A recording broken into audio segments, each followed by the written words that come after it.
Créer un vent de liberté, une réflexion sur ses rêves, sur ses envies. Ouvrir l'horizon sur l'autisme. Nous sommes tous différents et nous avons tous des rêves. Bonjour les voyageurs. Salut les voyageurs. Voilà, notre première FAQ. Eh oui, il en fallait. C'était un voyageur qui nous avait proposé ça, de faire soit un live, soit une FAQ pour le passage des 1000 abonnés. Donc merci pour la proposition. Donc ouais, 1000 merci à vous tous de voyager avec nous. Sans vous, le voyage, comme on le dit, ne serait pas pareil. Et c'est vrai que c'est un voyage qui nous tient particulièrement à cœur parce que on est en train de vivre nos rêves. Et aussi le fait de pouvoir sensibiliser à notre échelle à l'autisme, à la différence, qui est encore un peu difficile à mettre en place dans la société, parce que l'autisme fait, je pense, encore peur. Parce qu'il est méconnu. Parce qu'il est méconnu. Et il faut quand même savoir que plus de 1 personne sur 100 est autiste. Donc voilà, et notre but c'est de pouvoir augmenter en fait notre visibilité, bien sûr, pour pouvoir sensibiliser davantage. Et pour ça, on a besoin de vous, bien sûr. Et donc comment fonctionne YouTube, c'est en vous abonnant à notre chaîne, en mettant des commentaires, des pouces et en partageant autour de vous. Et voilà, si vous avez envie de contribuer à notre envie de sensibiliser, d'ouvrir l'horizon, on vous laisse, partager, comme on vient de dire, et vous abonner. On vous laisse faire tout ça. Voilà, pour revenir à notre FAQ, on a divisé ça un peu en quatre thèmes. Donc il y a thème de la voile. Tout ce qui a trait par rapport à la voile. Après, on a mis des questions qu'on a eues par rapport à l'autisme. Et qu'est-ce qu'il y a eu d'autres? Voyages. Le voyage, le et diabord, après, c'était divers. Ouais. On avait fait ça comme ça. Ouais. Donc on commence avec le premier thème de la voile. On nous a parlé par rapport aux assurances. Qu'est-ce que nous avons comme assurance et quel tarif pour quelle zone, voilà. Alors. Non, c'est pas la voile, ça. Ah si. Les assurances, c'est la galère. Assurance bateau, donc. Assurance bateau, ouais, c'est la galère. Parce que, alors, ça dépend vraiment de comment vous voulez être assuré pour votre bateau. Il y a plein de types d'assurance. Le minimum, c'est la responsabilité civile, la RC, qui coûte pas très très cher, quelle que soit la valeur du bateau, puisque c'est pas en fonction de la valeur du bateau. Donc ça, c'est assez minime comme somme par année. 100, 200, 300, 400 euros, grand maximum. Mais ensuite, ça dépend si vous voulez assurer la valeur du bateau. Donc nous, on a changé déjà en 1 an et demi 3 fois d'assurance. Et ouais. Ouais. Donc là, on passe par un courtier maintenant qui nous change l'assurance en fonction des zones géographiques dans lesquelles on navigue. Donc pour pas le nommer, ce qui n'était pas le cas avant, on était passé directement par un assureur. Ouais. Et du coup, au fur et à mesure de notre avancée dans le voyage, le prix augmentait.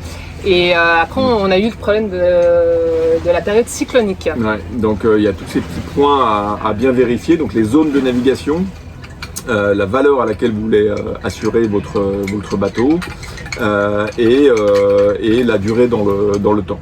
Donc nous, comme Yann vient de le dire, donc on était d'abord avec un assureur où la zone géographique était limitée à l'Atlantique. Avec une période cyclonique qu'on n'avait pas bien regardé, il faut regarder les petites lignes, mais il fallait qu'on aille vers la Guyane pour pouvoir continuer à être assuré pendant la période cyclonique. Et on se trouvait donc en Martinique. Et on se retrouvait en Martinique encore à l'époque. Donc on a changé d'assureur, donc on est passé avec un courtier, donc pour pas le nommer, April Marine, en Martinique, qui a fait du très bon boulot pour nous chercher des assurances. Et donc on est parti avec un autre assureur. Là aussi il y avait quand même des petites lignes. C'est fait, bien à voir. Au Panama. Voilà, donc on était assuré pour le Panama, mais seulement pendant la période cyclonique, au cas où il y a un cyclone dans la zone autre que le Panama. Et en fait, donc nous on a navigué au sud Panama. Des Sandblas, on pouvait, avant les Sandblas, ouais. Et donc finalement on n'était pas assuré au Panama hors période cyclonique. Pendant 1 mois. Voilà, donc du coup on a changé d'assurance pour aussi, parce qu'on est passé dans le Pacifique, donc changement de zone, et maintenant on a une nouvelle assurance pour la zone Pacifique. Et à chaque fois on a diminué le prix de l'assurance, parce qu'on a diminué de 1000 € entre la première et la deuxième, et encore de 1000 € de la première et la deuxième et la troisième. Voilà, mais donc ça dépend de la valeur du bateau. Donc nous, le bateau, il vaut pas très très cher. Et donc on paye pas trop cher. Mais les assurances, si vous voulez être à la valeur de remplacement du bateau, on a des copains bateaux, ils payent 15 000 euros d'assurance par an. D'autres, voilà, 10 000, 5 000, 2 000 en fonction de la valeur que vous voulez assurer le bateau. Voilà. Point de vue assurance, on peut boucler, ouais, je pense. Si de toute façon il y a des questions qui vous reviennent, vous pouvez les mettre en commentaire, on y répondra au mieux. Après il y avait une question au niveau de l'avitaillement en eau. Avitaillement en eau, nous on a fait le choix d'avoir un désalinisateur pour pouvoir être autonome complètement. Après on croise plein des voiliers, pas plein, mais des voiliers qui n'ont pas de désalinisateur et ils arrivent toujours à se débrouiller. C'est vrai qu'il y a des arrivées d'eau un peu partout. Après c'est un petit peu plus contraignant. Déjà on bidonne pour le gasoil et l'essence, donc là en plus il faut bidonner pour l'eau. Voilà, c'est un peu plus contraignant, mais ça le fait bien. Avec notre expérience de notre voyage il y a 10 ans et celui-là, nous on a refait le choix de prendre un désalinisateur. C'est vraiment un indispensable pour nous. Après c'est sûr que le coût est énorme. Ouais. Est-ce qu'on a des idées pour la gestion de l'énergie à bord pour améliorer? Alors déjà, nous, l'énergie à bord, donc on a des panneaux solaires et bien sûr les moteurs au cas où, mais on ne les utilise jamais pour recharger les batteries. Donc on a 8 panneaux solaires de 110 watts, donc 880 watts de panneaux solaires. Et puis on a des batteries au gel, donc 6 batteries de 130 ampères, donc 780 ampères. Au niveau des batteries. Après, il faut savoir qu'on est très peu, on consomme très peu. On a juste un frigo, on n'a pas de congélateur. Qu'est-ce qu'on a d'autre que gros consommateurs à part le pilote quand on est en navigation? Le pilote en navigation. Alors le désal, donc on le fait fonctionner avec les panneaux solaires quand il y a du soleil là comme aujourd'hui, en plein soleil à midi, entre midi et 14h. On fait fonctionner et il consomme en 12 volts 32 ampères et ça le fait bien avec les panneaux solaires et les batteries, quoi. Donc on n'a jamais eu à mettre le moteur en route pour recharger les batteries. Alors c'est vrai qu'à un moment donné on a eu beaucoup de nuages pendant la période, je sais plus où c'était. Mais après on avait acheté un petit frigo en plus là, celui qu'on a troqué au Sandblas, et en fait il était déjà ça consommait trop et c'était à ce moment-là, en plus c'était la période cyclonique, pas mal de nuages et à ce moment-là en fait on devait le débrancher parce que ça allait pas. Et donc là peut-être que ça aurait été bien d'avoir une éolienne. Alors c'est un coût supplémentaire, mais c'est vrai que quand il y a les nuages, beaucoup de personnes nous disaient éolienne, catamaran, non. Ouais, ça se fait pas, mais alors en fait on comprend pas pourquoi. Ouais, parce que finalement on a vu d'autres katas avec des éoliennes et puis ça va très bien au mouillage, ça va très bien vraiment un complément même de en navigation la nuit, voilà, ça recharge et c'est vrai que nous sur l'ancien bateau on avait une Aérogène 6 qui fonctionnait super bien, hyper silencieuse et voilà, donc si on avait amélioré les choses on mettrait une éolienne. Bon, le coût fait qu'on ne va pas le faire. Les vibrations. Et puis vibrations. Après, voilà. Ouais. Mais non, on n'en a pas besoin, donc on reste comme ça. Le but c'est aussi on a quitté une vie de consommation, le but c'est aussi de rester un peu dans un bateau qui reste assez simple. Déjà parce que on n'est pas des grands mécanos, des grands manuels, on se débrouille. Et deuxièmement, c'est pour pas re-rentrer dans cette société de consommation qu'on a quittée. Voilà, pas facile, mais on essaye. Et juste en gros consommateur, on a aussi quand même une plaque à induction pour faire la cuisine. C'est un bon compromis avec le gaz, puisque c'est aussi contraignant d'aller faire recharger ces bouteilles de gaz, même si jusqu'à présent on n'a jamais eu de souci pour les recharger, quel que soit le pays. Mais du coup on utilise les plaques à induction avec un régulateur dessus qui fonctionne en watts. Donc on met au maximum 1000 watts, sachant qu'on a un convertisseur de 1600 watts. On essaie 800, 900. Et ça va très très bien aussi. Et aucun souci de batterie, de consommation. On avait eu une question de voyageurs qui a priori avait peut-être un problème de batterie à cause justement d'avoir mis une plaque à induction. Alors nous, depuis 18 mois qu'on est à bord, on n'a aucun souci. Après c'est sûr qu'on ne va pas mettre la machine à laver, le dessal, la plaque à induction. On l'utilise séparément et puis le moins de temps possible. Et voilà, le soir, on va pas. Tu l'as dit ça? Le soir, on va pas forcément l'utiliser si on n'a pas eu assez de soleil. Le matin non plus. Voilà, on regarde en fonction de notre parc batterie. Alors là, on avait une question aussi au niveau on est un peu dans les budgets là, donc le coût du canal de Panama. Donc le coût, on peut vous le dire là. Après, il y a la prochaine vidéo après celle-là, ça sera sur le canal justement, une assez grosse vidéo avec pas mal d'infos dedans. On était à peu près à 2500 $ américains et à l'intérieur, on prenait le cruising permit qui est à peu près de 185 $. Ouais.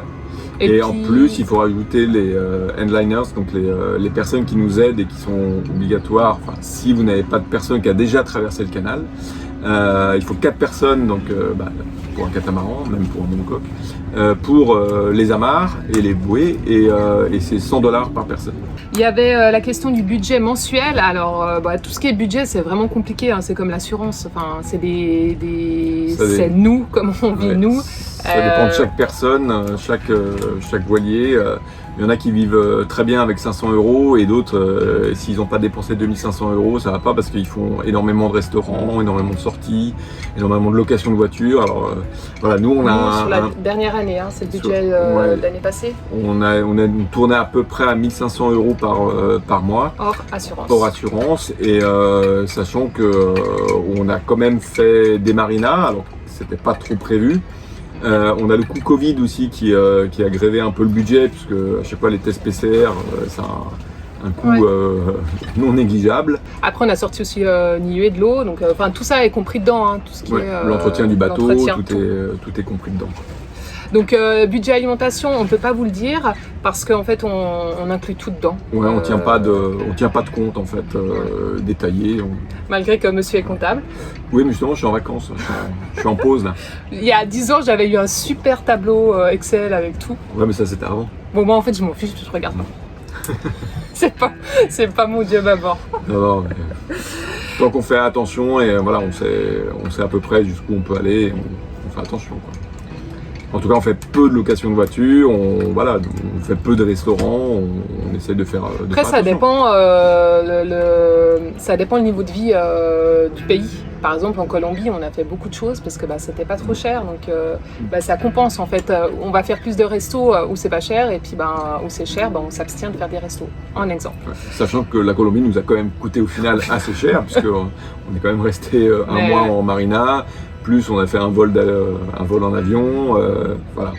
On avait après, au début, on était très serré dans notre budget, quitte à se faire un peu du mal. Puis en fait, on a lâché prise et on s'est dit, bon, si notre voyage il dure 6 mois de moins, il durera 6 mois de moins, mais au moins on veut pas de contraintes par rapport à ça. On veut se faire plaisir. Colombie, on avait besoin de sortir du bateau. Les enfants aussi, on avait besoin de trouver un autre cadre en famille. Exact. Et voilà, parce que c'est pas toujours facile, donc on l'a fait à ce moment-là. Autre question sur comment vous avez sur quel revenu vous avez. En fait on n'a aucun revenu parce qu'on a tout quitté, on a tout vendu ce que l'on avait, et puis on vit sur nos économies, donc quand on n'aura plus d'économies, on rentre et puis on travaille quoi. Enfin, voilà. On rentre ou vous devez vous dire quelque part. Que c'est un peu osé. Oui, c'est osé. On l'a pris, on l'a fait comme ça. Voilà. Et on n'a qu'une vie, on profite, et puis voilà, puis à un moment donné il faudra travailler, on travaillera. Et après, au niveau du bateau, donc comme on a financé notre bateau, donc on l'a financé en partie par nous-mêmes, par des économies. Et l'autre partie, c'est nos parents, tes parents qui... Un grand merci. Ouais. On pense à eux tous les jours parce qu'on est dessus tous les jours. Ouais. Après, on a eu aussi des aides un petit peu au niveau de mes parents pour d'autres petites choses du bateau. Et voilà, c'est des choses qui nous permettent d'avancer. Et voilà, on leur est éternellement reconnaissant, bien sûr. On revient un petit peu à la navigation, donc les logiciels de navigation à bord. Logiciel de navigation, donc à la base le bateau est équipé avec de l'électronique Raymarine, donc on a une centrale de navigation Axiom, et dessus on a mis des cartes CMAP. Alors les cartes sont assez chères, donc on a acheté les cartes tout l'Atlantique et puis le Pacifique, et ça nous a coûté comme 1000 € de cartes. Il y a un speedboat qui passe, un speedboat, une barque, un peu de bruit, 1000 €. Et puis en parallèle de ça, donc on a pris un abonnement Navionics sur iPhone, iPad, qui est là en complément ou au cas où on ait un problème d'électronique. Et là, donc on a acheté pareil les cartes Atlantique, les cartes Pacifique. Alors là, c'est une centaine d'euros pour le tout, donc c'est beaucoup moins cher. Mais voilà, c'est complémentaire. Il n'y a pas les mêmes infos sur les cartes, mais les deux sont bien. On passe maintenant à l'autre question qui est au niveau des quantités pour un avitaillement dans les grandes traversées. Ouais, alors ça dépend si vous mangez beaucoup. Bah oui. Donc combien vous êtes? Nous on est assez fit. Enfin, on essaie de le garder, le fit. Ça dépend, ouais. Alors ce qu'on essaie de faire pour les grandes traversées, c'est calculer à peu près le nombre de repas, petit déjeuner, repas du midi et repas du soir, et puis calculer à peu près ce dont on a besoin pour chaque repas. On ne fait pas les repas vraiment écrits à l'avance, et on achète en fonction. Avec un tout petit peu plus au cas où on passe un peu plus de jours en mer. Voilà. Et puis avec du frais, ça tient ce que ça tient. 10 jours, les fruits, les légumes, une dizaine de jours, 15 si on arrive à tirer sur certains produits, mais pas beaucoup plus. Après, vous pouvez tester un petit peu avant les fruits, les endroits déjà dans votre bateau où ça se conserve le mieux. Vous pouvez voir aussi, par exemple, le chou, ça se tient super bien. Les courges butternut, là, on en a une encore qui est là de Curaçao, donc ça doit faire 3 mois. Il y a les noix de coco. Enfin, il y a vraiment, il faut faire en fonction. Au début, vous allez manger peut-être beaucoup de tomates, et puis à la fin, vous allez manger beaucoup de butternut. Voilà. Donc ça se fait de toute façon, on a toujours 3 bords, c'est ce qu'on part de ce principe, il y a toujours plein de cachettes sur un bateau, donc on arrive à trouver des petites choses. Et après il y a la pêche, donc la pêche à la traîne, donc quand on arrive à pêcher, là il paraît que le Pacifique, les eaux sont très poissonneuses, donc on va voir, on a fait une belle carangue l'autre jour, là, donc on va voir si on pêche en traversée, sachant que ça fatigue un peu de ramener le poisson, de le préparer, de le vider, de le couper, etc. Ça met un petit peu le soupe partout, mais c'est très agréable de manger du poisson frais quand on le pêche soi-même. Et puis après, il y a l'option des conserves faites maison. Si vous n'avez pas de congélo, et si vous voulez manger vos plats à vous. Et puis des légumes, de la viande, puisqu'on n'en mange pas beaucoup. Donc ça, on peut faire aussi. Donc on a encore des conserves d'ailleurs qu'on a fait il y a 1 an. Donc, et qui sont encore très bonnes, parce que ça se conserve sans souci. Sans souci. Donc voilà pour la Transpac, on a gardé ces conserves pour la fin. On a un tout petit freezer dans notre frigo qui congèle, qui fait des glaçons. Donc là on va tester le fait on va couper des fruits, on va soit les mettre en morceaux, soit les mixer déjà, et puis on va les mettre dans des petits sacs compartimentés, et puis ça nous fera les fruits pour la dernière semaine, ou qu'on peut faire en smoothies ou en jus. Enfin voilà, on trouve des petites astuces comme ça pour avoir un peu du frais à la fin. Ouais. Parce que voilà, en tant que maman et en tant que personne qui aime bien avoir les 4 à 5 fruits et légumes par jour, on essaie de le faire. Pour rester sur toujours l'avitaillement, mais après avoir mangé, donc on a posé la question sur la gestion des déchets et du tri. Et des emballages. Donc les emballages, on essaye de les retirer au maximum en rentrant sur le bateau. Donc tout ce qui est carton, boîte en carton par exemple, où il y a les pâtes dedans ou des choses comme ça, ou le couscous ou des choses comme ça, on les retire déjà. On essaie d'éviter d'acheter des cartons parce qu'il y a souvent des charançons. Mais bon, on en a quand même. Plus facilement que dans le plastique, on trouve. Ouais. Et donc on retire tout et on met tout en bidon, bidon de bouteilles de 5 litres, bouteilles de litre, bouteilles d'1 litre. Tout ce qui est pâtes, riz, tous les féculents, lentilles, les légumes secs. Voilà. Donc déjà on retire tous ces emballages. Et puis le reste, et après donc on trie, on essaie d'avoir 2 poubelles, une poubelle de tri plastique, emballage, etc. Tout tri qu'on met de côté et qu'on essaye de mettre dans des tris collectifs quand on en trouve dans certains pays. Ici par exemple au Panama, il n'y en a pas. Ils brûlent les déchets, semble-t-il, en tout cas sur l'île de Taboga où on est, ils brûlent les déchets. Dans d'autres îles, ils les enfouissent. Donc en fait il y a le truc de tri, mais en fait on a vu la déchetterie, le tri est là-bas. Peut-être qu'il y a une partie qui part sur Panama, on ne sait pas. Mais même à Panama City, on n'a pas vu beaucoup de tri. Et ensuite, pour tout ce qui est compost, donc on a un petit seau de compost où on met tous nos fruits et légumes, les pelures, etc. Que ce soit en navigation ou au mouillage d'ailleurs, on fait ça. En navigation, on lance plutôt par-dessus bord directement. Exactement. Et si la mer n'est pas trop agitée. Et au mouillage, on les met dedans. Pourquoi? Parce que quand on se baigne, on n'aime pas avoir des plures de tomates, de pommes de terre qui se baladent ou des plures de bananes. Donc on respecte les autres bateaux. Respecte les autres bateaux et les habitants aussi, ceux qui sont sur la plage et autres. Donc on ne jette pas quand on est là, on essaye de jeter quand on est un peu plus en mer, en navigation. Puis si vraiment on reste longtemps, on met la nuit, mais voilà, on essaye de ne pas le faire. Et puis le reste, ça va dans une poubelle normale, mais finalement il y a très peu dans la poubelle normale. Ne serait-ce que pour les odeurs aussi, puisque dès qu'il y a un déchet alimentaire, c'est l'horreur, c'est infernal quand vous partez en grande navigation pour 2, 3, 4 semaines. Ça par exemple, nous le poulet et tout ça, on essaye de sortir de leur emballage, parce que c'est une infection au bout de 12 heures avec la chaleur qu'il fait dans le bateau, c'est vraiment pas bon. Puis après vous avez ça pendant toute une traversée, donc par exemple si on est en transpac, vous avez 30 jours un truc de poulet qui va sentir mauvais dans tout le bateau.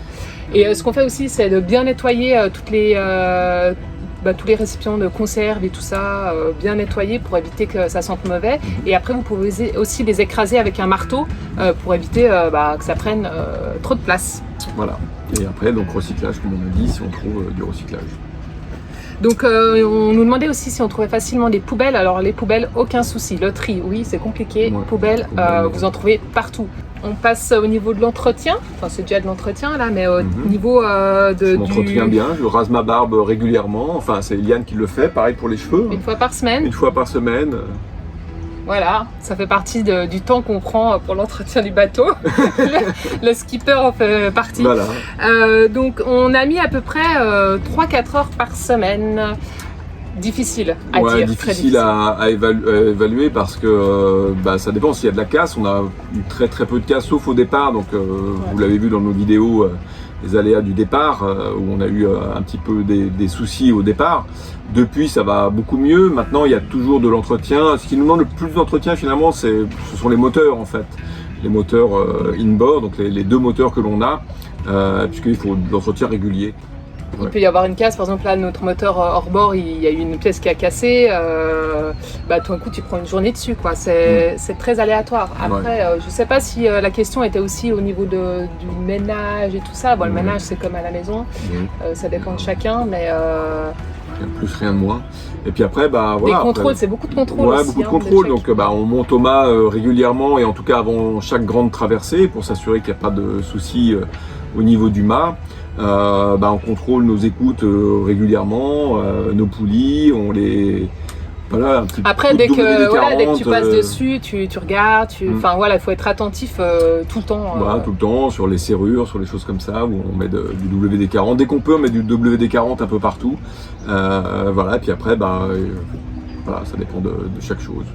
Mais c'est pas énorme non plus. Ça prend du temps, c'est pas énorme. Petite amélioration qu'on aurait peut-être faite d'ailleurs, c'est par exemple pour le dessalinisateur, on n'a pas pris le rinçage automatique. On a voulu être radin, hein. On a voulu être un peu économe là-dessus, mais finalement, si on avait su, on aurait pris le rinçage automatique. Ça coûte quand même, je sais plus, 1000 ou 1500 €, c'est énorme. Mais vous savez bien que pas mal de dessal, contraintes. Voilà, mais comme on l'utilise quasiment tous les jours, voilà, c'est une contrainte assez forte de le rincer manuellement régulièrement. Parce qu'en fait, le dessal, il n'est jamais mis à disposition. Il est toujours sous les lits des cabines. Et nous, on doit démonter tout lit. Alors, voilà, en fait, c'est un peu contraignant. Ça nous demande un petit peu de temps, un peu de manutention. Un peu d'énergie. On s'en serait bien passé. Voilà. Mais bon, c'est comme ça. De toute façon, on est là pour apprendre. Ouais. Autre chose, si on est dans les... Enfin, on est dans les améliorations parce qu'il y a eu des questions. Oui, parce qu'il y avait une question amélioration. Qu'est-ce que vous auriez amélioré? Alors, si on avait su, on n'aurait pas pris les toilettes électriques et à eau douce.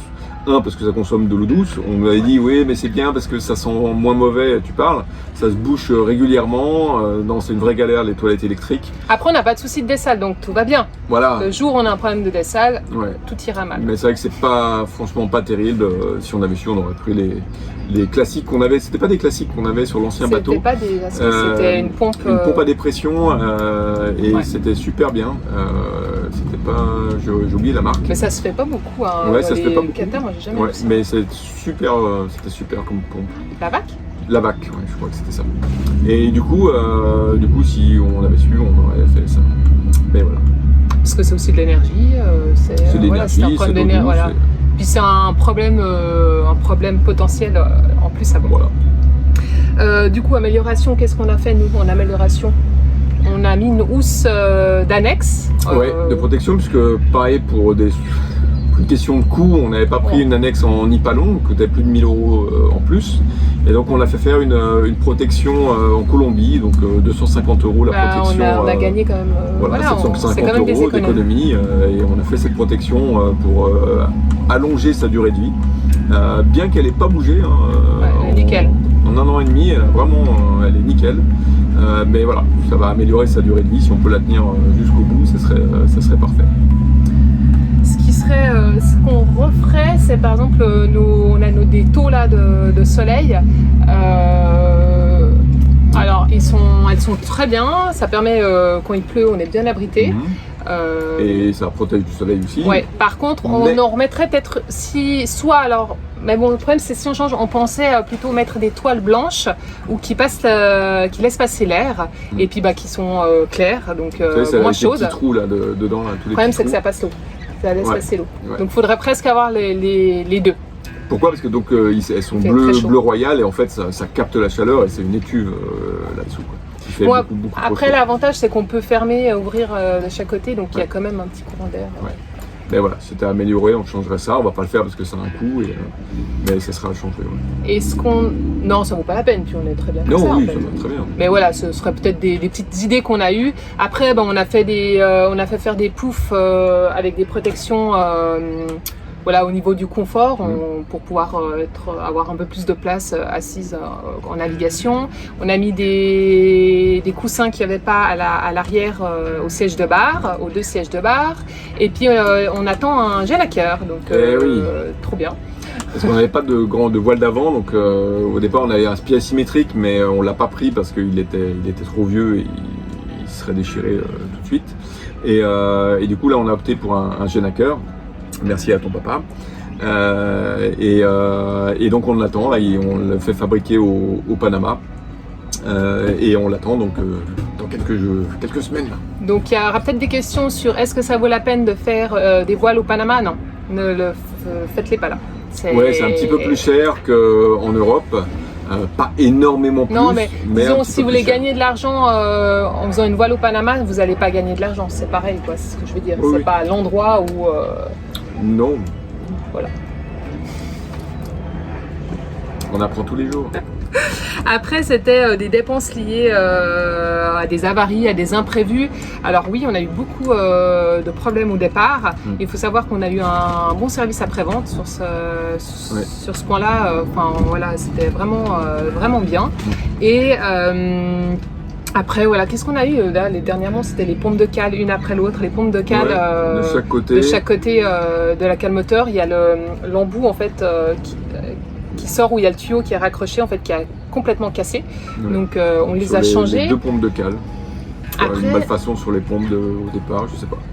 Donc là on les a changées, puis ça va très bien, on verra si ça dure 1 an ou plus. Ouais. Après des gros trucs, on a rien. Non. Rien. Donc c'est bien. Ouais. Après maintenant c'est tout ce qui est formalité d'entrée, clairance, Covid. Alors, on commence par...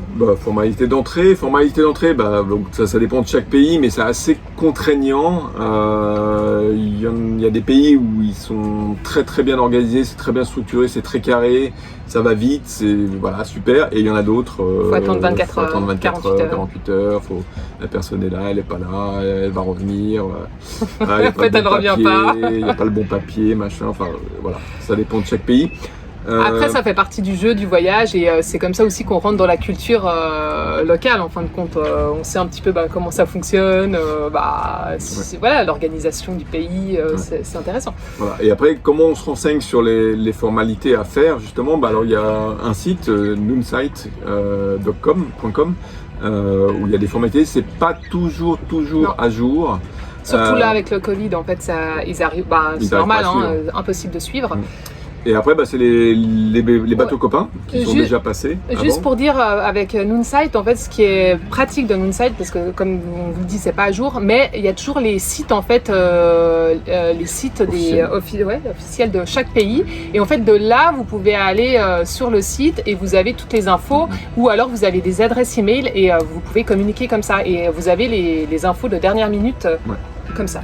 Et sinon, les bateaux copains qui sont déjà passés avant nous. Et merci aux bateaux copains avant nous, ils se reconnaîtront s'ils regardent la vidéo. Ils vont un peu plus vite que nous, donc en fait, on essaie de les rattraper, mais ils vont toujours plus vite. On les saoule un peu, on est tout en train de leur demander des infos. Merci. N'est-ce pas, Kumbaya? Et du coup, il y a ça, ou alors les réseaux sociaux, les groupes sur les réseaux sociaux. Par exemple, au Panama, il y a Panama Cruiser où vous avez des infos qui circulent, ou alors vous pouvez poser des questions. C'est pas mal. Il y a toute une communauté en fait de navigateurs sur les réseaux et on trouve beaucoup d'informations. Et après, par rapport au Covid, on peut pas vous dire parce que ça change tout le temps. Là, on voyait, nous, on était à Antigua, il y a 6 mois, c'est déjà plus du tout le même. Même un mois après, là, Colombie, pareil. Ça a déjà changé. Enfin, ça évolue tellement vite que c'est impossible.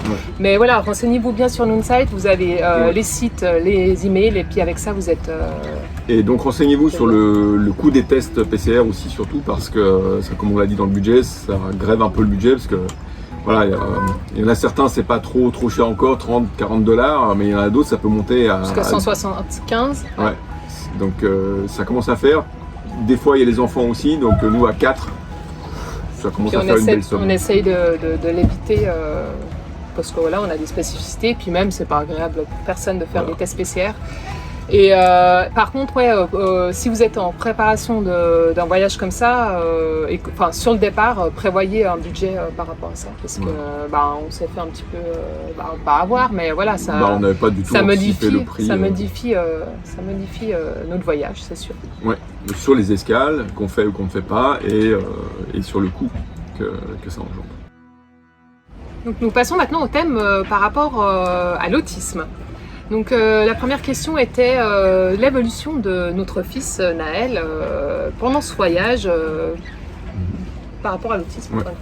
Donc faut déjà savoir, donc juste un petit rappel que l'autisme n'est pas une maladie, donc on n'en guérit pas. On est autiste et on meurt autiste. Et donc la première année, il a très bien évolué. Franchement, on a eu un gros changement. Tu étais beaucoup plus serein. On avait moins de défis. Non, vraiment bien.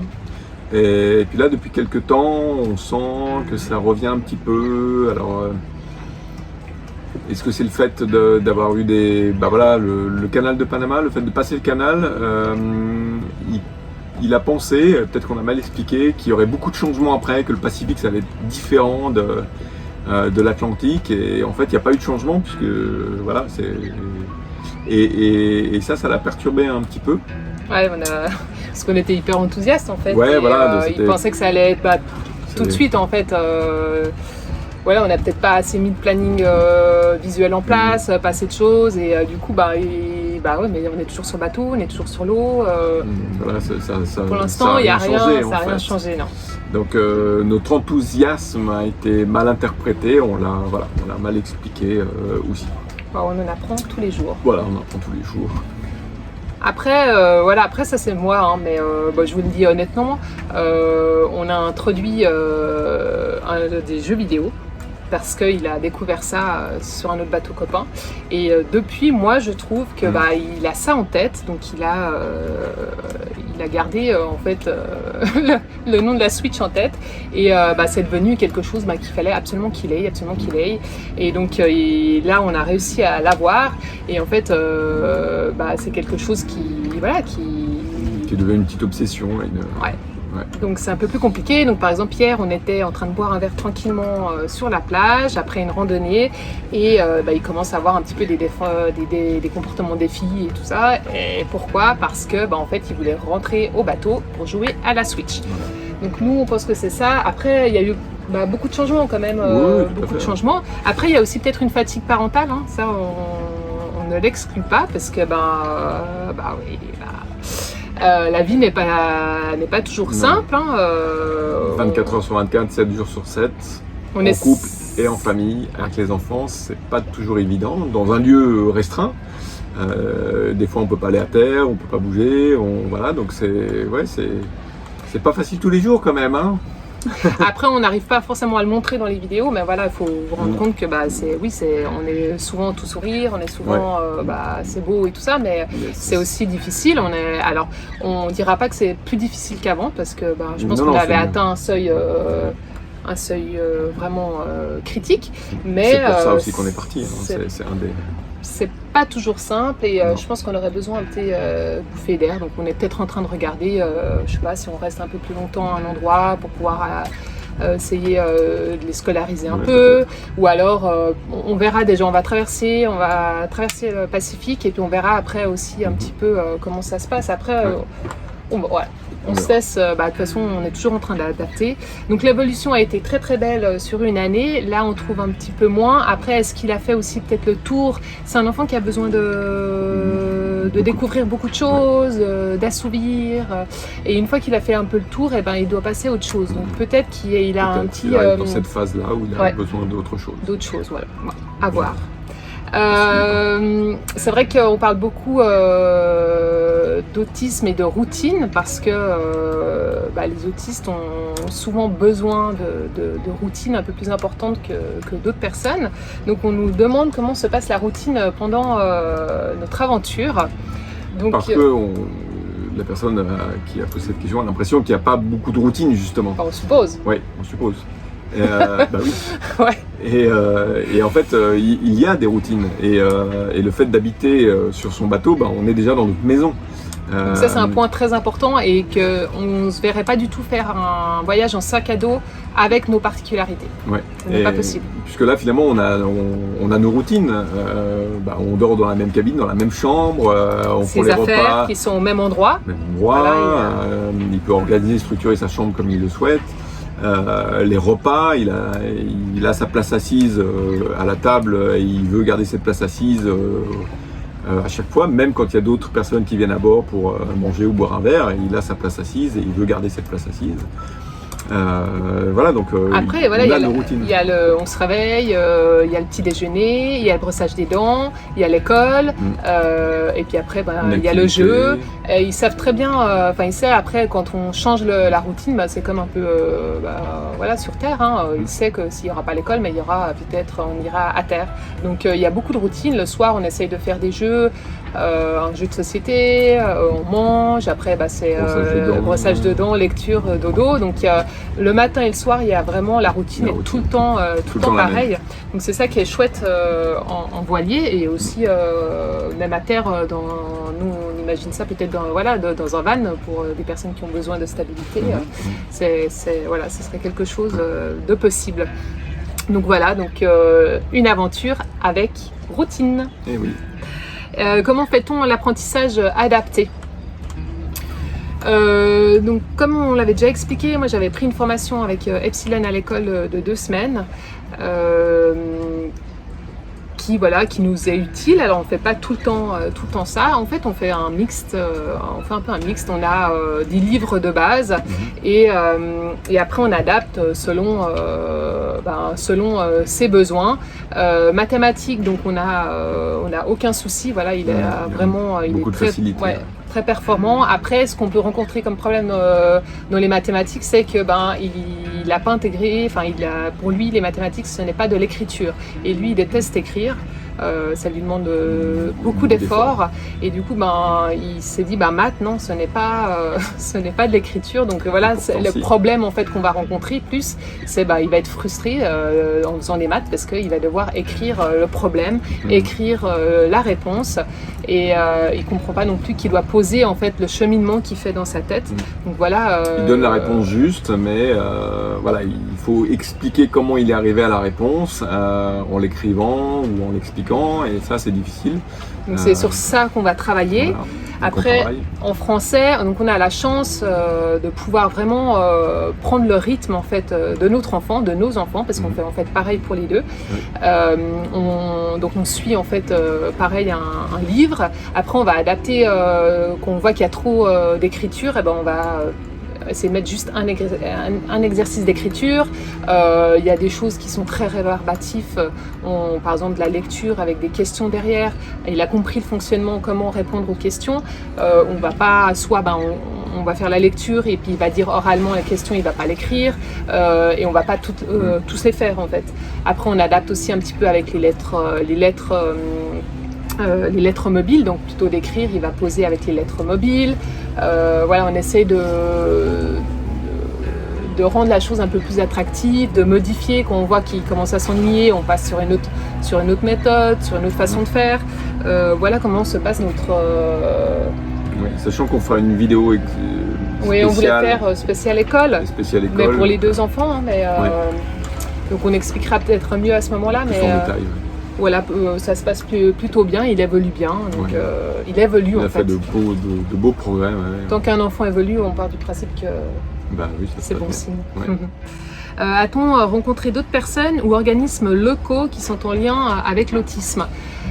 Alors, on a rencontré d'autres personnes en lien avec l'autisme, deux familles en fin de compte. Au départ, on a rencontré une famille où il n'y a pas forcément le diagnostic posé, mais voilà, c'était par choix. Donc on a pu vraiment échanger, puis on échange de temps en temps aussi. On prend des petites astuces l'un chez l'autre. Et pour le voyage, ça se passe très très bien aussi pour eux. Leur enfant est très très très épanoui. Donc ça, on est super heureux pour eux.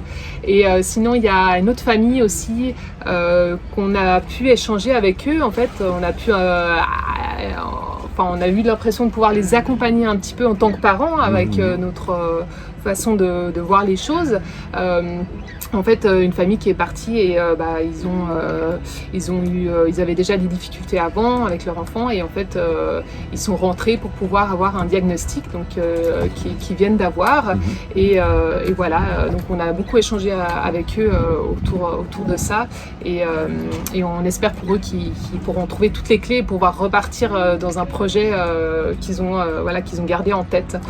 Donc voilà comment, les contacts qu'on a eus. Après, on est très, je suis frustrée. Je sais pas si toi tu l'es. On n'a pas pris le temps, on n'a pas eu, En fait, ça nous, déjà de s'occuper de notre famille, ça prend beaucoup d'énergie. Il y a le bateau à gérer. Il y a les vidéos, ça prend du temps, faire des articles. Profiter, la découverte aussi, et profiter. Voilà, on aimerait faire beaucoup de choses. Donc moi, j'avais vraiment envie en fait de pouvoir voir les différents pays, comment ils incluent la différence, peut-être plus spécifiquement pour l'autisme. Mais en fait, j'arrive pas à suivre. Et après, il y a aussi le fait que moi et les langues, c'est quand même compliqué. J'ai besoin quand même beaucoup d'être bien dans une langue pour pouvoir faire quelque chose derrière. Donc en fait, on n'a pas rencontré d'autres organismes. Peut-être en Polynésie française, il n'y aura pas la barrière entre la langue et peut-être prendre plus de temps pour ça, mais c'est une chose qui serait très importante pour pouvoir partager à d'autres personnes, pour pouvoir montrer peut-être que l'inclusion des personnes autistes est différente, comment ils font, ce serait tellement enrichissant. Quoi qu'il en soit, ça fait partie de nos objectifs de voyage, d'aller à la rencontre et de voir ce qui se fait ailleurs et comment c'est fait ailleurs. Et voilà. Après, on se sent aussi un peu par rapport au domaine de l'autisme. Alors oui, on a un enfant autiste, mais on n'est pas non plus des pros. On n'est pas, peut-être qu'on manque un peu de matière pour pouvoir. On reste pas en retrait, mais disons qu'on n'est pas en carrure en disant alors l'autisme, machin. C'est pas notre fonctionnement. Nous ne sommes que des parents. Voilà, et des fois on se voit mal arriver. Je sais pas, c'est encore difficile pour nous de voir ça, mais on va le faire. On va le faire. Ça fait partie de nos objectifs. Bah non, mais ça fait partie de nos objectifs. Ce serait vraiment beau de pouvoir partager un peu plus de la différence avec vous. Quelqu'un nous posait la question sur notre phrase qu'on dit souvent, créer un vent de liberté, de réflexion sur ses rêves et d'ouvrir l'horizon sur l'autisme. Quelqu'un nous posait la question si on était sponsorisé ou si on avait un partenariat avec une association ou autre. Bah non, c'est juste une phrase qui vient du cœur et voilà, quelque chose qu'on a envie de partager parce que les parents les parents de personnes autistes et les autistes souffrent de cette non-inclusion, d'un regard qui n'est pas forcément toujours avenant. Donc c'est une phrase qui vient du fond du cœur et qui nous permet de vous faire un peu comprendre où on va. Et dernière question par rapport à l'autisme, quelqu'un nous posait la question de si on allait faire une tournée à notre retour pour parler de la différence. Alors déjà, on n'a pas pensé au retour, parce qu'on n'y est pas encore, on vient à peine de partir. Non, ça fait quand même 1 année et demie, ça passe vite le temps. Oui, on vient de partir. On n'a pas du tout pensé à ça, on n'y est pas encore. Non, on n'est pas du tout dans la phase de retour. Et on ne sait pas si ça intéresserait des personnes, qu'on parle de notre voyage et de comment on a vécu ça avec notre enfant, nos enfants. On verra. Après, on est ouvert à beaucoup de choses et si on a des propositions, pourquoi pas. C'est sûr que ce sera avec beaucoup de plaisir. On passe à la 3e thématique qui est le voyage. Quelle devise utile et facile de faire des retraits d'argent. Alors les devises, on a de l'euro et des dollars américains. Ouais. Et avec ça, on passe partout. Ouais, ça pose aucun souci. On a eu juste un souci, aucun souci, quand on est arrivé à la péninsule de la Guajira en Colombie. Là-bas, il n'y avait pas de distributeur. Les dollars US n'étaient pas acceptés parce qu'en fait, ils se trouvaient trop loin de la première ville, donc ça leur demandait trop d'argent en fait. Donc ils faisaient un taux de change même, ils le faisaient pas. Non, je ne sais pas, ils voulaient pas. Donc nous, ce qu'on avait trouvé comme alternative, c'est d'échanger avec des touristes sur place. C'était le seul endroit où on a rencontré un problème. Sinon, ailleurs, on peut retirer de l'argent partout en monnaie locale. Avec une carte Visa, ça pose aucun souci. Voilà, juste faire attention avec les cartes Visa aux dates de validité, parce que pour se faire envoyer après une nouvelle carte, c'est un petit peu compliqué. Faut pas de la bloquer aussi. Pas de la bloquer et en avoir plusieurs au cas où, justement, pour pas avec les plafonds, ça peut poser quelques soucis. Mais sinon, ça fonctionne très bien. Carte Visa, pas de problème. C'est facile. Ouais. Est-ce qu'on peut lier avec le forfait téléphonique? Oui. Parce que... Donc là, dans chaque pays, on peut trouver des cartes SIM avec des forfaits, des datas dessus, pour pas trop cher en général. Exemple ici, comme on est au Panama, la carte SIM, vous la payez $5 à peu près. Et après, chaque recharge qui est pour 1 semaine, c'est $5,25 et avec des datas illimitées. Donc par mois, ça vous revient à $20. Ouais, $21. Pour des datas illimitées. Oui, c'est très raisonnable. Ouais. Et nous, on a opté aussi pour un forfait qu'on a acheté un forfait mais sans abonnement, qu'on a acheté en Martinique, qui est avec Digicel et qui fonctionne très bien. 50 gigas de data, qui est valable dans quasiment toutes les îles des Caraïbes, y compris jusqu'au Panama. Donc on l'utilise encore aujourd'hui. On va le résilier bientôt parce qu'on va quitter le Panama. Après, il y a des autres, par exemple Marigalande, je crois, c'était me souvenir, je crois que c'est Marigalande, ça captait pas très bien, mais sud de San Blas non plus. Mais il y a 2-3 endroits. Voilà, 2-3 endroits, mais sinon, on fonctionne très bien dans la plupart des îles des Caraïbes. Et puis on a gardé un forfait, une carte prépayée suisse et un petit abonnement français qui est valable dans les départements et territoires d'outre-mer. C'est tout ce que l'on a. Et chose importante à dire, notre carte prépayée, en fait, elle est importante dans le sens où, en fait, de plus en plus maintenant, dès que vous faites un paiement à quelque part, vous faites un transfert d'argent, vous avez besoin de votre téléphone avec le même numéro pour recevoir le code en fait de validation.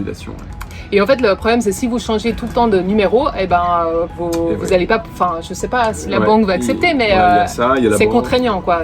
Ouais, non, on a eu quelques soucis par rapport à ça.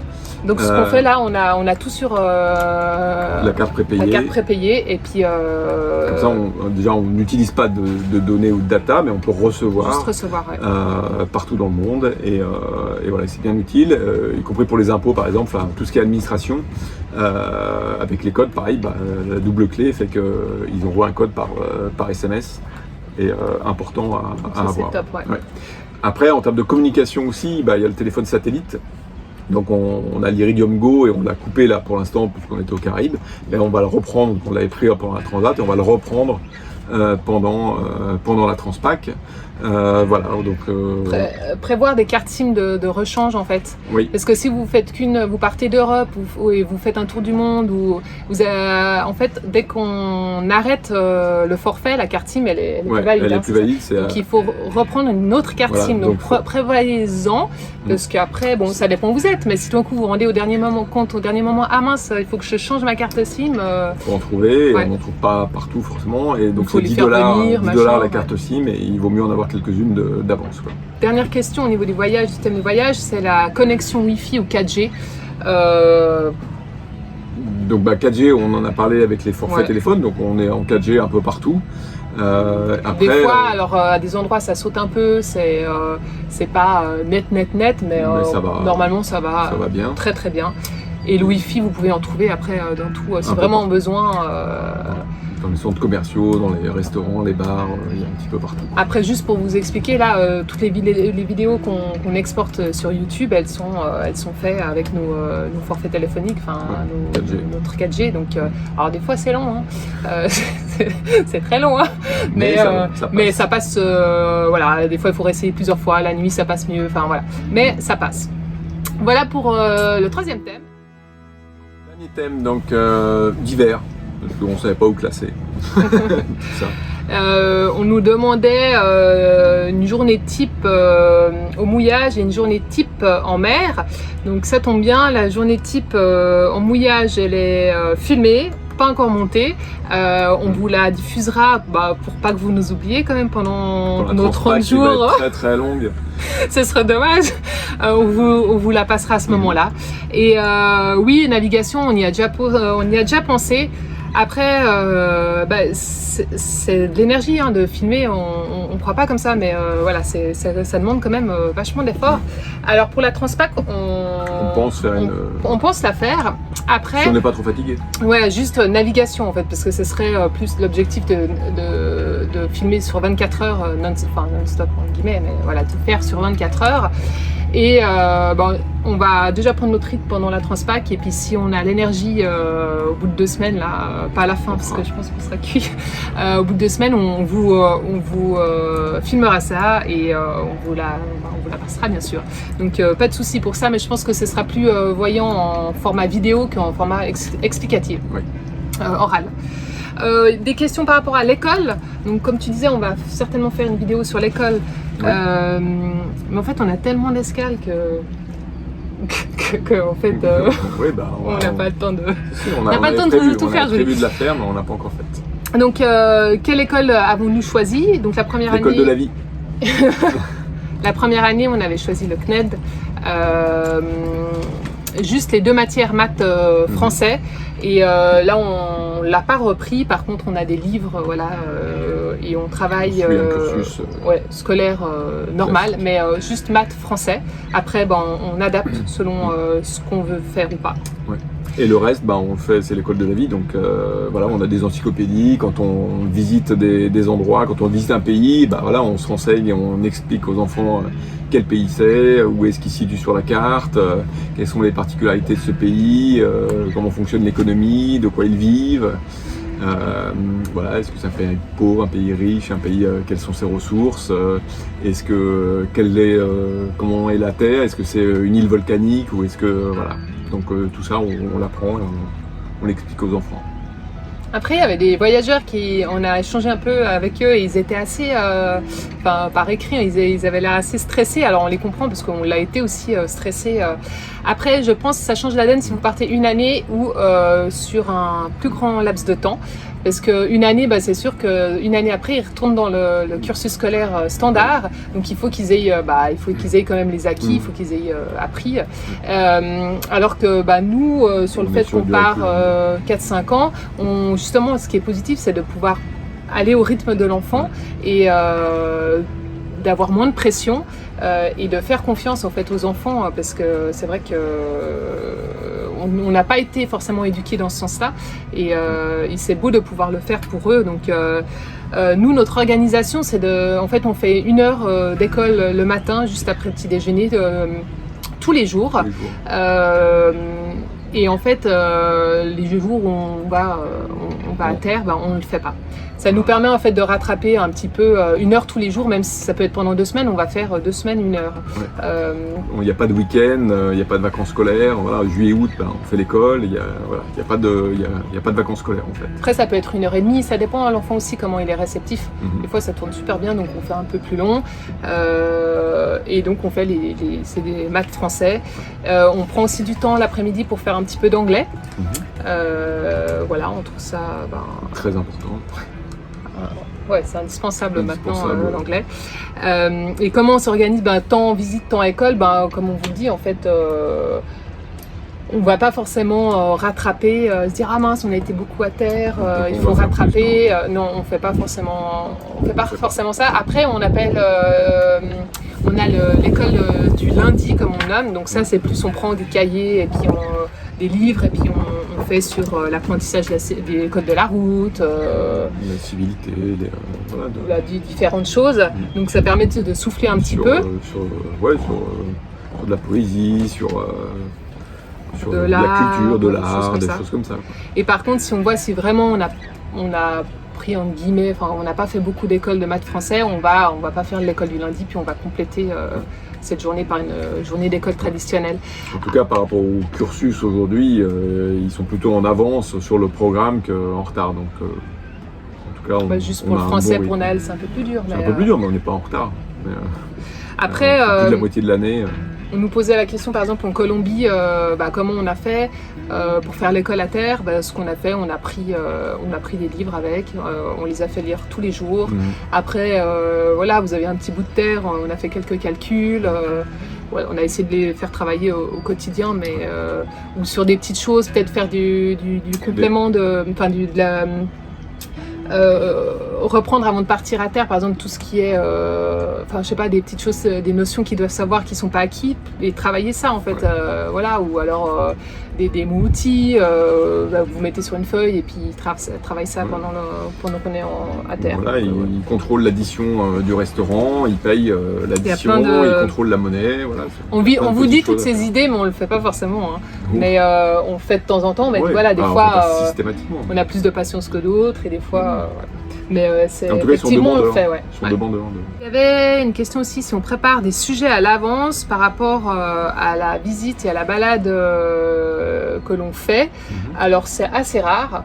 Ouais, on le fait quand même. Par exemple, quand on arrive dans un pays, quand on va dans un pays, on regarde où est-ce qu'il se situe, qu'est-ce que c'est que ce pays, quel est le drapeau, l'économie, on parle de tout ça. Je disais pas spécifiquement par une chose, un lieu qu'on va visiter, un truc très spécifique. Non, ce serait plutôt le contraire en fait, de voir après par rapport aux interrogations qu'ils ont eues. Et là, on regarde après sur Internet où on écrit deux, trois phrases. Après, là, on a vu au Panama, il y a un musée de la biodiversité, donc on a un livre là-dessus. Donc on va le lire avant d'y aller. C'est une BD sur la biodiversité qui est très bien faite. Donc on va le faire avant et puis après on ira au musée. Donc on essaye de le faire, mais ce serait plus l'inverse. Par exemple, quand on a visité la déchetterie ici, il y a eu des questionnements sur les déchets, sur qu'est-ce que c'est que le recyclage, quels produits on recycle, etc. On peut recycler. Donc, puis essayer de leur faire. Après, c'est pas facile.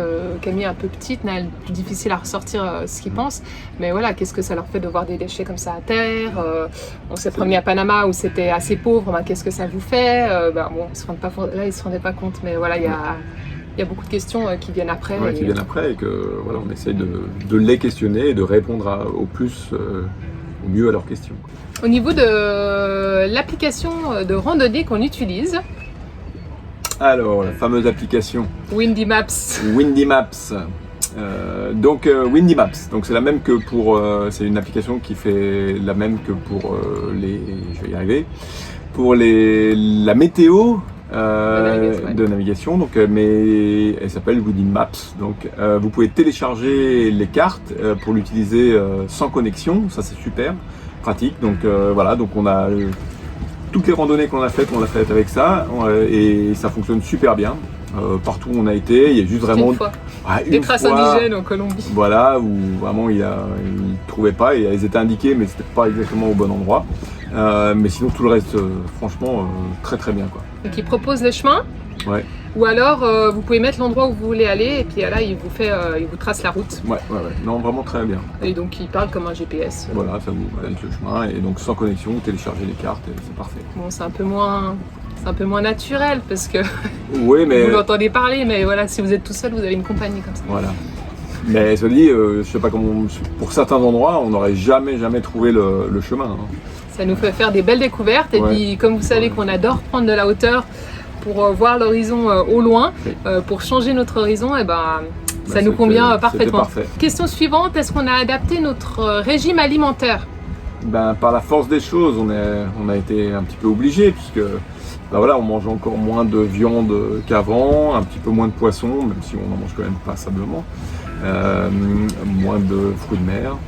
Après, on ne trouve pas tous les légumes qu'on a chez nous, où on les trouve à hors de prix, mais après, c'est pas le but non plus de les acheter. On en trouve d'autres. On découvre d'autres saveurs. C'est un peu le but aussi de découvrir les saveurs nous, on adore ça. Localement, oui. C'est ce qui manque un petit peu en bateau, c'est que des fois, on est moins dans les restaurants. On découvre moins de saveurs, mais aussi, des fois, ce qui est sympa, c'est que comme on essaie de pas trop dépenser en restaurant, des fois dans la rue vous avez des super choses que vous pouvez découvrir et c'est top. C'est top. Puis sur les marchés, là vous découvrez plein Après tous les fruits, les fruits c'est juste génial. Ça, on n'a pas le fromage, mais on a d'autres choses plus sain. C'est dur. Plus sain. Oui, c'est très sain le fromage. Et ce qui est, je trouve, est génial, c'est que les personnes autistes sont souvent un peu restrictifs dans leur alimentation. C'est pas une généralité, attention, tout ce qu'on dit, mais voilà, ils aiment bien avoir leur routine aussi alimentaire. Et ce qui est chouette, Naël a ouvert beaucoup son horizon sur l'alimentation. Donc il mangeait pas du tout de tomates, tout ce qui était rouge, cru, ça passait pas. Et petit à petit, donc on a pelé la tomate. Enfin, au début, on donnait juste l'intérieur, après on a pelé la tomate et maintenant il mange de la tomate. Et là, il est en train de me dire mais je commence à aimer le concombre. Donc il y a des choses qui évoluent aussi, qui évoluent pour lui. Donc c'est un beau plus quoi. Et puis l'avantage, il goûte en tout cas à tout, et Camille aussi. Et voilà, après ils peuvent ne pas aimer comme nous, on n'aime pas certains aliments, mais ça leur ouvre des saveurs nouvelles.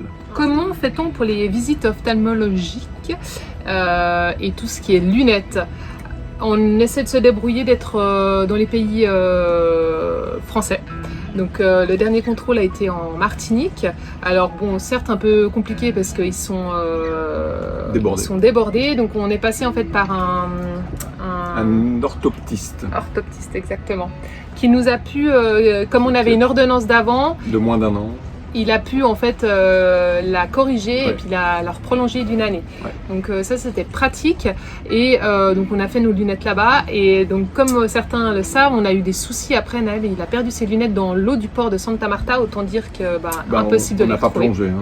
Non, puis il y avait quelqu'un qui avait déjà perdu quelque chose à côté, tellement c'est vaseux, impossible. Donc Colombie, super efficace. Donc déjà vous pouvez faire le contrôle comme ça, ophtalmo, donc on l'a pas fait parce qu'on n'en avait pas besoin. On venait de le faire. Et les lunettes, elles étaient prêtes en 24 heures. Alors nous on a juste eu le souci avec la spécificité de Naël que il faut que ça soit il avait son idée de lunettes. Donc on n'a pas trouvé la lunette vraiment spécifique ce qu'ils voulaient. Donc c'était un peu compliqué, mais en fait on avait des anciennes lunettes. Donc en fait on a pris les anciennes lunettes. C'était là en l'occurrence des lunettes de soleil mais adaptées à sa vue. Ils ont enlevé les verres et ils ont remis des verres tout neufs et nickel. Et comme en fait les lunettes sont pas chères du tout là-bas, on a même fait une deuxième paire qui les met à peu près au cas où avec s'il s'habitue, si on a un souci, il va s'habituer, il va réussir à les mettre, je pense. Mais voilà, maintenant on a mis un cordon sur les lunettes de vue et il y avait déjà un cordon sur les lunettes de soleil de vue, mais il n'y avait pas sur les autres et maintenant on en a et donc ça. On arrive bien à se débrouiller, même je pense les médicaments c'est quand même possible si on a besoin de médicaments et tout ça. On parlait avec 2-3 voyageurs, c'était faisable. Ouais. Après il y a quand même les pays sont quand même en Colombie on peut se dire il n'y a pas beaucoup de choses mais il y a tout. Panama il y a des super centres commerciaux avec beaucoup de on arrive vraiment en tout cas par où on est passé on arrive vraiment à se débrouiller. Ouais. Quelqu'un nous parlait de tout ce qu'on utilisait comme produits ménagers à bord, les savons. Donc, on essaie d'être forcément le plus biodégradable possible. Ouais. Au niveau, donc notre machine à laver, on fait notre savon, notre lessive nous-mêmes. À base d'eau, de bicarbonate de soude et de savon de Marseille. Donc, on avait fait notre provision au départ. Et puis en Martinique, on a pu réapprovisionner un peu. Le savon, au début, le savon pour la vaisselle, en fait, au début, on utilisait le savon de Marseille qu'on a pour les mains, en fait. Mais c'était pas top. C'était pas assez dégraissant. Donc ce qu'on a fait, on a racheté en fait du produit biodégradable à 100%. 99,9%. Donc ça, on a pris aussi un bon bidon, puis on fait attention, on l'économise. Ouais. Après, pour nettoyer tout ce qui est toilette et tout ça, c'est au vinaigre blanc. On prend quand même des petites lingettes nettoyantes par moment. Mais voilà, ça va à la poubelle, vous me direz, mais c'est quand même plus écolo que d'autres produits toxiques. Ouais. Et dernier, donc au niveau de l'entretien de notre corps. Et des cheveux. Toi, tu mets rien sur tes cheveux, non. On est au savon de Marseille. Du vrai, hein. Pas du frelaté. Sinon, pour les cheveux, j'utilise donc la poudre de rassoul que je mélange. Alors j'ai des périodes, des fois je trouve que ça va moins bien, donc je repasse au savon de Marseille. On m'avait donné aussi une autre astuce avec un autre truc. Bon voilà, on modifie un petit peu les choses. Et des fois, qu'on vraiment trop marre, on prend juste une petite goutte d'un savon normal et on faillit. On se lave une fois, mais bon. En plus, on essaie de ne pas se laver les cheveux tout le temps, une fois par semaine, et ça va très bien. Encore 2 petites questions. Donc, quel lien avons-nous gardé avec nos familles? Aucun. On a coupé les ponts. Non. Après, on a moins de liens quand même, oui, mais beaucoup moins de liens. Avec la société de maintenant, d'aujourd'hui. On fait des WhatsApp vidéo, vu qu'on a parlé tout à l'heure de la 4G et puis des datas. Donc, des messages. Voilà, des messages régulièrement, mais WhatsApp vidéo et voilà. Le plus régulièrement possible pour garder un lien. Après, quelqu'un nous demandait si on allait revenir en Europe. C'est pas prévu dans notre budget. Désolée à la personne qui a posé la question. Non, on rentre pas. Non, on n'a pas prévu de billets. Déjà au niveau budget, et puis après au niveau, je pense, nous pensons que ça casse un peu le voyage. Ouais, et puis ça modifie. Puis il faut laisser le bateau à un endroit sûr. Voilà, il y a ça. Il faut un bateau qui roule pas, qui n'est pas utilisé, il s'abîme. Et puis il faut, entre guillemets, hiverner le bateau avant de partir. Donc il y a de l'entretien à faire sur les moteurs, sur les désalinisateurs, sur les pompes, etc. Donc voilà, ça demande une certaine organisation pour laisser un bateau pendant un certain temps. Et après, il y a le fait aussi, nous on pense que ça casse le voyage, ça casse le rythme qu'on a, et ce serait pas forcément facile à vivre pour nous. Donc on a fait ce choix de ne pas rentrer. Sinon, il y a cette question aussi, est-ce que la vie est si idyllique comme partagée dans les vidéos? Alors, bien sûr. On essaye de... j'espère que vous avez bien compris que la vie n'était pas idyllique. Non, c'est pas toujours tout beau tout rose. Alors dans nos vidéos, oui, mais on a de la peine. Déjà, on se filme pas quand ça va pas. On essaye des fois de l'exprimer. Mais voilà, après c'est pas toujours facile aussi de l'exprimer, mais voilà. On va pas se filmer en train de se... Hein? Faudrait que tu parles déjà. Oui. Non mais bref, non, c'est pas facile tous les jours. Non. Alors c'est plus facile que quand on était sur Terre. Oui, c'est plus facile pour nous, parce que je pense qu'on était arrivé à un tel stade que ça pouvait pas rarement être pire. Ouais. Et après, voilà, on est quand même vachement... voilà, c'était aussi la question, est-ce qu'on est encore connecté à la réalité? Oui, on l'est connecté parce que Patrice, lui, il va lire les actualités news, voilà, tous les jours. Ouais. Savoir ce qui se passe dans le monde quand même. On est en contact avec nos proches. Et voilà, on n'est pas perdu, on n'est pas seul au monde, dans une petite île perdue. Après, il y a aussi les enfants qui nous ramènent beaucoup à la réalité, parce qu'on pourrait, on pourrait partir en voyage, fuir nos difficultés, et puis du coup, on est reclus tous les deux dans nos petits trucs, puis on parle plus de rien. Voilà. Et c'est pas le cas. De toute façon, c'est impossible avec des enfants, parce que les enfants te font revenir, te ramènent à la réalité de ce que c'est une vie et de l'apprentissage, de l'évolution, de tout ça. Du lien social. Donc voilà, ne partez pas en voyage en disant que tout va être beau et que ça résout les problèmes. Les problèmes, ils restent et on les affronte différemment. Après, je pense que nous, ça nous permet d'être bien parce que en fait on est vraiment dans notre milieu, on avance, on découvre des choses et en fait ça nous ressource et c'est comme ça qu'on peut après continuer et avoir de l'énergie pour les problématiques qu'on rencontre. Forcément. Donc voilà. La dernière question. Donc est-ce que on souhaiterait mettre Patreon en place? Donc Patreon, qu'est-ce que c'est? Donc on ne s'est pas renseigné trop là-dessus. Patreon, c'est comment on appelle ça, une plateforme communautaire où il y a en fait participative, c'est ça. En fait, ce serait de mettre en place quelque chose exprès pour les voyageurs, pour les personnes qui mettent une certaine somme et qui auraient par exemple des vidéos en avant-première, des contacts spécifiques entre les voyageurs, créer vraiment une communauté qui serait exclusivement là si on a versé des sous. Donc non, c'est pas d'actualité. Parce que déjà on n'est pas sûr qu'on arrive à tenir le rythme. Ça demanderait encore plus de choses en fait. En tout cas, ceux qui font ça, semble-t-il, c'est un métier quoi. Ils en font leur métier, ils font que ça toute la journée. Donc voilà, nous, il y a deux choses qui nous tiennent à cœur, c'est partager, sensibiliser et s'occuper de notre famille. Voilà. C'est pour ça qu'on est parti en fait. Voilà. On voit là actuellement, on voit pas comment on pourrait mettre ça en place. Après, vous pouvez toujours avoir votre retour. C'est toujours intéressant de vos besoins aussi pour pouvoir augmenter notre communauté de voyageurs. Mais pour l'instant, c'est juste plutôt du partage comme ça. Vous avez pu voir, donc comme on a passé les 1000 abonnés, que maintenant il y a des publicités qui se mettent. Alors on l'a mis en place, oui. Parce que on peut le faire, ça nous ramène, de toute façon on n'a pas beaucoup de vues, mais ça nous ramène un petit peu et en fait ça nous permet quand même peut-être de participer. De quelques euros, hein, pas de... 8 €. Hein.